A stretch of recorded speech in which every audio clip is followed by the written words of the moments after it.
Hello friends, നമ്മുടെ പുതിയ വീഡിയോയിലേക്ക് നിങ്ങൾക്ക് എല്ലാവർക്കും സ്വാഗതം. ഞാനിന്നൊരു ലൈനിങ് ബ്ലൗസ് കട്ടിങ്ങിൻ്റെ വീഡിയോ ആയിട്ടാണ് കേട്ടോ വന്നേക്കണേ. ഇത് ലൈനിങ്ങും അതിൻ്റെ ബ്ലൗസ് പീസും ആണ് കേട്ടോ. നമുക്ക് ആദ്യം തന്നെ ലൈനിങ്ങിൽ ഇതിൻ്റെ എല്ലാം അടയാളപ്പെടുത്തിയിട്ട് ലൈനിങ് കട്ട് ചെയ്തെടുത്തിട്ടാണ് മറ്റേ ബ്ലൗസ് പീസ് കട്ട് ചെയ്യണേ കേട്ടോ. ഇത് രണ്ടാക്കി മടക്കിയിട്ടേക്കണ ലൈനിങ്ങിൽ നമുക്ക് ആദ്യം തന്നെ ബ്ലൗസിൻ്റെ ലെങ്ത്ത് അടയാളപ്പെടുത്താം കേട്ടോ. ബാക്ക് ലെങ്ത്താണ് അടയാളപ്പെടുത്തുന്നത്. ബാക്കാണ് ആദ്യം കട്ട് ചെയ്തെടുക്കണത്. ബാക്ക് കട്ട് ചെയ്തെടുത്തിട്ട് അത് വെച്ചാണ് നമ്മൾ ഫ്രണ്ട് കട്ട് ചെയ്യാൻ പോണേ കേട്ടോ. ഷോൾഡറിൽ നിന്ന് താഴേട്ടുള്ള ഇറക്കം എത്രയെന്ന് നോക്കാം. ഇത് നമുക്ക് ഇവിടെ കിട്ടിയേക്കുന്നത് 15 ഇഞ്ചാണ്. അപ്പോൾ 1.5 ഇഞ്ചും കൂടി കൂട്ടിയിട്ടാണ് നമ്മൾ അടയാളപ്പെടുത്തുന്നത്. അത് എത്രയാണോ, ഏത് ബ്ലൗസിൻ്റെ ഇറക്കം എത്രയാണോ അതിൻ്റെ കൂടെ 1.5 ഇഞ്ച് കൂട്ടിയിട്ട് നമുക്ക് ഇറക്കം അടയാളപ്പെടുത്താം കേട്ടോ. ഇനി നമുക്ക് ബാക്കിൻ്റെ നെക്ക് ലെങ്ത്ത് എത്രയാണെന്നാണ് നോക്കേണ്ടത്. ഇത് നമുക്ക് 9 കിട്ടിയേക്കണേ കേട്ടോ. അപ്പോൾ 9 നെക്കൊക്കെ അതേ കറക്റ്റ് അളവിൽ തന്നെ കട്ട് ചെയ്താൽ മതി. നമുക്ക് അളവ് നിന്ന് മാറ്റമൊന്നും ഇല്ലെങ്കിൽ നമ്മൾ ആ അളവിൽ തന്നെ കട്ട് ചെയ്താൽ മതി. പിന്നെ 1/2 ഇഞ്ചോ ഇറക്കമൊക്കെ കൂട്ടാനുണ്ടെന്ന് പറയുകയാണെങ്കിൽ നമുക്ക് അത് കൂടുതൽ അടയാളപ്പെടുത്തിയാൽ മതി. ഇത് കസ്റ്റമർ കറക്റ്റ് ഈ ബ്ലൗസിൻ്റെ അതേ അളവിൽ എല്ലാം ചെയ്താൽ മതി എന്ന് പറഞ്ഞാണ് നമുക്ക് തന്നേക്കുന്നത്. അപ്പോൾ ആ കറക്റ്റ് അളവിൽ തന്നെ നെക്ക് കട്ട് ചെയ്തെടുക്കുകയാണ്. ഇത് ഫ്രണ്ട് നെക്കാണ് കേട്ടോ. അതിൻ്റെ ലെങ്ത്ത് വന്നേക്കുന്നത് 6 അപ്പോൾ ഫ്രണ്ട് 6 ബാക്ക് നെക്ക് 9 ഇഞ്ചുമാണ് ഈ ബ്ലൗസിൻ്റെ. അപ്പോൾ ബാക്ക് ഇച്ചിരി ഇറങ്ങിയതാണ്. ഇനി നമുക്ക് ഈ ബ്ലൗസിൻ്റെ നെക്കിൻ്റെ വൈഡ് ഇതേ ഇങ്ങനെ വെച്ചാൽ നമുക്ക് വൈഡ് കണ്ടുപിടിക്കാൻ പറ്റൂട്ടോ എത്ര വേണമെന്നുള്ളത്. 2.25 ഇഞ്ചാണ് കറക്റ്റ് ബ്ലൗസിന്. മിക്കവാറും ഒരുവിധം വണ്ണമുള്ളവർക്കൊക്കെ 2.25 ഇഞ്ച് ഇട്ട് നമുക്ക് കട്ട് ചെയ്താൽ മതി. എന്നാലാണ് ബ്ലൗസിൻ്റെ നെക്ക് ഒതുങ്ങിയിരിക്കുള്ളൂ.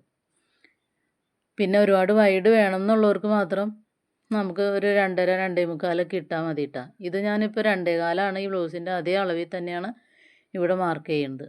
അപ്പോൾ 9 ഇഞ്ചിലും 2.25 ഒരു സ്ക്വയർ വരച്ചിട്ട് ഇങ്ങനെ നമ്മളത് വരച്ച് കൊടുക്കാം കേട്ടോ. അപ്പോൾ അടിയിലേക്ക് വരുമ്പോൾ നെക്ക് കുറച്ച് വൈഡ് ആക്കിയാണ് ഇത് കട്ട് ചെയ്തേക്കുന്നത്. അത് ഇവരുടെ ബ്ലൗസും അങ്ങനെ തന്നെയാണ് ചെയ്തേക്കണത്. അപ്പോൾ ഒതുക്കി കട്ട് ചെയ്യണമെന്ന് പറയണവർക്ക് നമുക്ക് ആ 2.25 ഇഞ്ച് തന്നെ അടിയിലേക്ക് വിട്ടാൽ മതി. എന്നാലും ബാക്കാവുമ്പോൾ കുറച്ച് വൈഡാക്കണത്, അടിഭാഗം വൈഡാക്കി ചെയ്യണതാണ് നല്ലത്. ഇനി നമുക്കിതിൻ്റെ ഷോൾഡർ അടയാളപ്പെടുത്താം. എനിക്ക് ഇതിന് ഷോൾഡർ കിട്ടിയേക്കണത് 3.25. അതിൻ്റെ കൂടെ 1/2 ഇഞ്ച് കൂടി കൂട്ടി 3.5 ഷോൾഡറും അടയാളപ്പെടുത്തി. ഇനി ഇത് കൈക്കുഴിയാണ്. കൈക്കുഴി 5.5 ഇഞ്ചാണ് ഇതിൻ്റെ കൈക്കുഴി. അപ്പോൾ ആ 5.5 ഇഞ്ചും ഇവിടെ അടയാളപ്പെടുത്തി. ഇനി നമുക്ക് വണ്ണാണ്. ഇത് ഫ്രണ്ടിൻ്റെ വണ്ണാണ് എടുത്തേക്കണത്. അത് 11 ഇഞ്ച്. അതിൻ്റെ കൂടെ 1.5 ഇഞ്ച് കൂടി കൂട്ടി 12.5 ഇഞ്ച് വണ്ണം അടയാളപ്പെടുത്തി. ഇനിയിപ്പോൾ നമുക്ക് ഇത് കട്ട് ചെയ്തെടുക്കാം. നെക്ക് പിന്നെ കട്ട് ചെയ്താൽ മതി. നമ്മൾ ആദ്യം തന്നെ ഷോൾഡറും കൈക്കുഴിയും വണ്ണവും കറക്റ്റാക്കി കട്ട് ചെയ്തെടുത്തിട്ടുണ്ട്. ഇനി നമുക്ക് ഫ്രണ്ടും ഇതുപോലെ കട്ട് ചെയ്ത് വെച്ച് തന്നെ. നമുക്കിത് ക്രോസ് ആയിട്ടാണ് കട്ട് ചെയ്യേണ്ടത്, ഫ്രണ്ട് ഭാഗം വന്നത്. അപ്പോൾ ലൈനിങ്ങും അതേപോലെ തന്നെ ക്രോസായിട്ട് കട്ട് ചെയ്യാം. ഇങ്ങനെ വെച്ച് കട്ട് ചെയ്തിട്ടുണ്ടെങ്കിൽ അത് ക്രോസ് ആവില്ല. അത് നമുക്കിങ്ങനെ ചരിച്ച് വെച്ചിട്ട് കട്ട് ചെയ്യാണ്ട. ആദ്യം തന്നെ നമുക്ക് ഇത് അടയാളപ്പെടുത്താം. വണ്ണം ഇത് വെച്ച് എല്ലാ ഭാഗവും നമുക്ക് ഈ ബാക്കിൻ്റെ അതേ രീതിയിൽ ഷോൾഡറും കൈക്കുഴിയും എല്ലാം അടയാളപ്പെടുത്താം. എന്നിട്ട് പിന്നെ നമുക്ക് നെക്കും ഇതൊക്കെ അത് മാറ്റിയിട്ട് വരച്ച് കൊടുത്ത് കട്ട് ചെയ്താൽ മതി. ഞാനിപ്പോൾ ബാക്ക് വെച്ചത് ഇവിടെയൊക്കെ അടയാളപ്പെടുത്തിയിട്ടാ, കൈക്കുഴിയും അടയാളപ്പെടുത്തി. ഇനി നമുക്ക് ഈ ഫ്രണ്ട് നെക്കാണ് അടയാളപ്പെടുത്തേണ്ടത്. അത് 2.25 ഇഞ്ച് വൈഡും 6 ഇഞ്ച് ലെങ്ത്തും അല്ല നമ്മൾ എടുത്തിരുന്നത്. അതും ഇവിടെ അടയാളപ്പെടുത്താം കേട്ടോ. 6 ഇഞ്ച് ലെങ്ത്ത് ഫ്രണ്ട് നെക്ക്. ഇനി ഇതും ഒരു സ്ക്വയർ പോലെ വരച്ചിട്ട് നമുക്ക് ഷേപ്പ് ചെയ്ത് കൊടുക്കുന്നതാണ് നല്ലത്. പിന്നെ നമുക്ക് ഈ ഭാഗം ഫ്രണ്ടിൻ്റെ കട്ടിങ് വന്ന ഭാഗത്തെ ലെങ്ത്ത് അടയാളപ്പെടുത്താം. അത് നെക്കിൽ നിന്ന് ഇങ്ങോട്ട് 3.5 ഇഞ്ചാണ് കിട്ടിയേക്കണത്. അപ്പോൾ ഇവിടെ നമുക്ക് 1 ഇഞ്ച് കൂട്ടി 4.5 ഇഞ്ച് അടയാളപ്പെടുത്തണം. എന്താണെന്ന് വെച്ചാൽ ടെക്ക് പോവും. പിന്നെ കഴുത്തിൻ്റെ ഭാഗത്തും അടിഭാഗത്തും തയ്യൽ തുമ്പ് പോവും. പിന്നെ നമുക്ക് ടെക്കിൻ്റെ ഭാഗത്തുള്ള നീളവും കൂടി അടയാളപ്പെടുത്തണം. ഷോൾഡറിൽ നിന്ന് ടെക്ക് വന്നിട്ട് കട്ടിങ് വരെയുള്ളത് നടുക്ക് കൂടെ ഒന്നും കൂടി നോക്കിയിട്ട് അതും അടയാളപ്പെടുത്താം. അത് എത്രയാണോ ബ്ലൗസിൻ്റെ അതിൻ്റെ കൂടെ 1/2 ഇഞ്ചും കൂടി അടയാളപ്പെടുത്തിയാൽ മതി. ഇനി നമുക്ക് കൈക്കുഴിയുടെ അടിഭാഗത്തുള്ള അളവും നോക്കാം. അതും മുക്കാൽ ഇഞ്ച് കൂട്ടിയിട്ടാൽ മതി. ഇതിൻ്റെ ടെക്ക് 4 ടെക്ക് തന്നെ ബ്ലൗസാണ് കേട്ടോ. അപ്പോൾ നമുക്ക് 3/4 ഇഞ്ച് കൂട്ടി കൈക്കുഴിയിൽ നിന്ന് 3/4 ഇഞ്ചോടും കൂട്ടി അങ്ങനെ അടയാളപ്പെടുത്താം. ഇപ്പോൾ ഇത് ഇങ്ങനെ 3 അളവാണ് കിട്ടിയേക്കുന്നത്. അത് 3ഉം കൂടി നമ്മളിത് യോജിപ്പിച്ചിട്ട് കട്ട് ചെയ്തെടുക്കാം കേട്ടോ. നമ്മൾ ബ്ലൗസിൻ്റെ നെക്ക് കട്ട് ചെയ്തിട്ടില്ല. ബാക്കി കട്ടിങ്ങിൻ്റെ ഇതും ഇതേ ഫ്രണ്ട് പോർഷനും ഉണ്ട് കട്ട് ചെയ്തെടുക്കണം. ഷോൾഡർ, കൈക്കുഴി. ഇനി ഫ്രണ്ടിൻ്റെ കൈക്കുഴി കുഴിച്ച് വെട്ടാനുണ്ട് കേട്ടോ. ഇനി നമുക്ക് ഈ നെക്ക് കട്ട് ചെയ്തെടുക്കാം. നെക്കും കട്ട് ചെയ്തെടുക്കാം, കൈക്കുഴിയും കട്ട് ചെയ്തെടുക്കുക. ഇത് 6 ഇഞ്ച് നമ്മൾ നേരത്തെ അടയാളപ്പെടുത്തിയിരുന്നതാണ്. ഇന്ന് ഷേപ്പ് ചെയ്ത് കൊടുത്തിട്ട് അത് കട്ട് ചെയ്തെടുക്കുക. ഫ്രണ്ടും അതേപോലെ തന്നെ താഴേക്ക് വരുമ്പോൾ കുറച്ച് 1/2 ഇഞ്ച് കുഴിച്ച് കട്ട് ചെയ്യണം കേട്ടോ. ഇപ്പോൾ ഫ്രണ്ടും കട്ട് ചെയ്തെടുത്ത് ഇനി നമുക്ക് ഈ കൈക്കുഴി ഒരു 1/2 ഇഞ്ച് കുഴിച്ച് വെട്ടണം കേട്ടോ. ബാക്കിൽ നിന്ന് ഫ്രണ്ട് കൈക്കുഴി ഒരു 1/2 ഇഞ്ച്. അത് കൈക്കും സ്ലീവിലും വരുമ്പോഴും അത് ആ കുഴിച്ച് വെട്ടണം കേട്ടോ. ഇനി ഇതേ ബാക്ക് നെക്കും കൂടിയും കട്ട് ചെയ്തെടുക്കാം നമുക്ക്.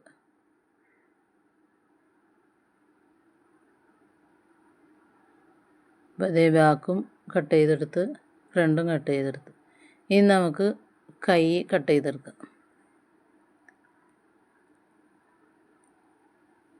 കൈയും ആ അളവ് ബ്ലൗസിൻ്റെ കൈ വെച്ച് അങ്ങനെ തന്നെ വരച്ചു കൊടുത്ത് നമുക്ക് ചെയ്താൽ മതിയിട്ട് എളുപ്പത്തിൽ ചെയ്യാം. അത് ഇങ്ങനെ വച്ച് കൊടുത്ത് വരച്ചാൽ മതി. അപ്പോൾ അടിഭാഗത്ത് തുണിയില്ല, നമുക്കിത്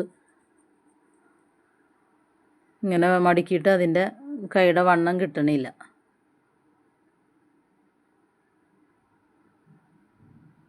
വച്ച് നോക്കാം വണ്ണം കിട്ടണ്ടോന്ന്. അപ്പോൾ വണ്ണം കിട്ടണില്ല, നമുക്കത് തിരിച്ചിട്ട് മടക്കാം.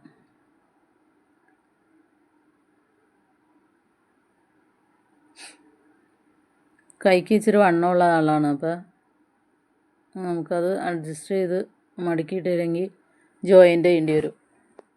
അപ്പോൾ ലൈനിങ് ഉണ്ട്, അപ്പോൾ നമുക്കതനുസരിച്ച് ജോയിൻ്റ് ഇല്ലാതെ വെട്ടാൻ കാണിക്കുന്നത് തിരിച്ച് മടക്കിയിട്ടിട്ടാ. അത് നമ്മൾ മടക്കുമ്പോൾ നോക്കി തികയൂല്ലെങ്കിൽ അതിനനുസരിച്ച് തുണി വേറെ രീതിയിൽ മടക്കിയിട്ട് നോക്കണം കേട്ടോ. അല്ലെങ്കിൽ പിന്നെ ജോയിൻ്റ് ചെയ്യേണ്ടി വരും. ഇതിപ്പോൾ തുണി ഉണ്ടല്ലോ, തുണി ഇല്ലെങ്കിൽ നമുക്ക് ജോയിൻ്റ് ചെയ്ത് ചെയ്യാം. ഇതിപ്പോൾ ലൈനിങ്ങിൻ്റെ തുണി അത്യാവശ്യമുണ്ട്, അപ്പോൾ പിന്നെ ജോയിൻ്റ് ഇല്ലാതെ നമുക്ക് ചെയ്ത് കൊടുക്കാം. ഇതുപോലെ തന്നെ എല്ലാ ഭാഗത്തും അളവ് കറക്റ്റാക്കി വെച്ചിട്ട് ചോക്കും കൊണ്ട് അങ്ങോട്ട് വരച്ച് കട്ട് ചെയ്തെടുത്താൽ മതി. അപ്പോൾ 1.5 ഇഞ്ച് അടിഭാഗത്ത് മടക്കി വയ്ക്കാനുള്ള ഇതിടണമെന്ന് മാത്രം. ഇത് 2 പീസാണ് കട്ട് ചെയ്തെടുക്കുക. ഇനി ഇത്രയേ ഉള്ളൂ ഈ ലൈനിങ്ങിൻ്റെ കട്ടിങ്. അപ്പോൾ ഇനി നമുക്ക് ഇത് തന്നെ വച്ച് കറക്റ്റായിട്ട് ഇനി നമ്മുടെ ബ്ലൗസ് പീസ് കട്ട് ചെയ്തെടുക്കാം കേട്ടോ. ബ്ലൗസ് പീസ് കട്ട് ചെയ്യുമ്പോൾ നമ്മൾ നെക്ക് കട്ട് ചെയ്യണ്ട കേട്ടോ. നെക്ക് നമ്മൾ അടിച്ച് കഴിഞ്ഞിട്ട് കട്ട് ചെയ്തെടുത്താൽ മതി. നമ്മൾ ലൈനിങ് കറക്റ്റായിട്ടാണ് കട്ട് ചെയ്തെടുത്തേക്കണേ. അപ്പോൾ ഇത് ബ്ലൗസ് പീസിൽ കട്ട് ചെയ്യുമ്പോൾ ഇച്ചിരി ഏറ്റക്കുറച്ചിൽ വന്നാലും ആ ലൈനിങ് കറക്റ്റായിട്ട് കട്ട് ചെയ്തെടുത്തേക്കണേമ്മ കൂടെ നമ്മൾ അടിച്ച് കഴിഞ്ഞിട്ട് ബ്ലൗസ് പീസ് ബാലൻസ് വന്നത് അങ്ങോട്ട് കട്ട് ചെയ്ത് കളഞ്ഞാൽ മതി കേട്ടോ. അപ്പോൾ കറക്റ്റായിട്ട് അതുപോലെ തന്നെ ഇരുന്നോളും. ബാക്കും കട്ട് ചെയ്തെടുത്ത് ഉണ്ട്. ഇത് നെക്ക് കട്ട് ചെയ്തിട്ടില്ല, അത് നമ്മൾ സ്റ്റിച്ചിങ് കഴിഞ്ഞിട്ട് അറ്റാച്ച് ചെയ്ത് കഴിഞ്ഞ് കഴിയുമ്പോൾ നമുക്കത് കട്ട് ചെയ്ത് കളഞ്ഞാൽ മതി. ഇനിയിപ്പോൾ നമുക്ക് ഫ്രണ്ട് കട്ട് ചെയ്തെടുക്കാം. ഫ്രണ്ട് ക്രോസായിട്ട് തന്നെയാണ് ലൈനിങ്ങും ബ്ലൗസ് പീസും ക്രോസായിട്ട് തന്നെയാണ് ഞാൻ കട്ട് ചെയ്തെടുക്കുന്നത്. ക്രോസായിട്ട് ബ്ലൗസ് കട്ട് ചെയ്യുമ്പോൾ നല്ല ഫിനിഷിങ്ങിൽ ഇരുന്നോളൂ. നമ്മൾ ആ ബ്ലൗസ് ഇടുമ്പോൾ നന്നായിട്ട് ഫിറ്റായാലും കപ്പൊക്കെ നല്ല ക്ലിയറായിട്ട് നിന്നോളൂ. ഫ്രണ്ടിൻ്റെയും നെക്ക് കട്ട് ചെയ്യണില്ല കേട്ടോ ബ്ലൗസ് പീസുമേ. ഇപ്പോൾ ഫ്രണ്ടും ബാക്കും കട്ട് ചെയ്ത് കഴിഞ്ഞ് ഇനി നമുക്ക് സ്ലീവും കൂടി കട്ട് ചെയ്ത് കഴിഞ്ഞാൽ ബ്ലൗസിൻ്റെ കട്ടിങ് കഴിഞ്ഞിട്ടാണ്. സ്ലീവ് കട്ട് ചെയ്യുമ്പോൾ ഇത് ബ്ലൗസ് പീസ് കുറച്ച് സ്ലീവിന് ചെറിയ ജോയിൻ്റ് വരും കേട്ടോ. എന്താണെന്ന് വെച്ചാൽ ഈ ബ്ലൗസ് പീസ് അത്രയും ഇല്ല, ലൈനിങ് നന്നായിട്ടുണ്ടായിരുന്നു. ഇവിടെ കുറച്ച് ജോയിൻ്റ് വരും. അത് നമ്മൾ സ്റ്റിച്ച് ചെയ്യുമ്പോൾ ചെറിയ ജോയിൻറ്റ് കൊടുത്തിട്ട് ഈ പീസിൽ കട്ട് ചെയ്ത് വയ്ക്കുക. ജോയിൻറ്റ് കൊടുത്തിട്ട് അടിച്ചാൽ മതി. അത് തയ്യൽ തുമ്പിൻ്റെ ഭാഗത്ത് വന്ന ഭാഗമാണ്, അത് അറിയൊന്നുമില്ല ആ ജോയിൻറ്റ്. ഇത് ഇത്രയൊക്കെ ഉള്ളൂ കേട്ടോ ബ്ലൗസിൻ്റെ കട്ടിങ്. പിന്നെ ഇതിൻ്റെ കട്ട് പീസ് കട്ട് ചെയ്യുന്നത് നമ്മൾ ടക്കൊക്കെ അടിച്ച് കഴിഞ്ഞിട്ട് ആണ് ഇതിൻ്റെ കട്ട് പീസ് നമ്മൾ കട്ട് ചെയ്തെടുക്കുന്നത്. അത് സ്റ്റിച്ചിങ് വീഡിയോ ആയിട്ട് ഞാൻ വരുമ്പോൾ അത് കാണിച്ചു തരാം കേട്ടോ. ഇത്രയൊക്കെ ഉള്ളൂ. Thank you.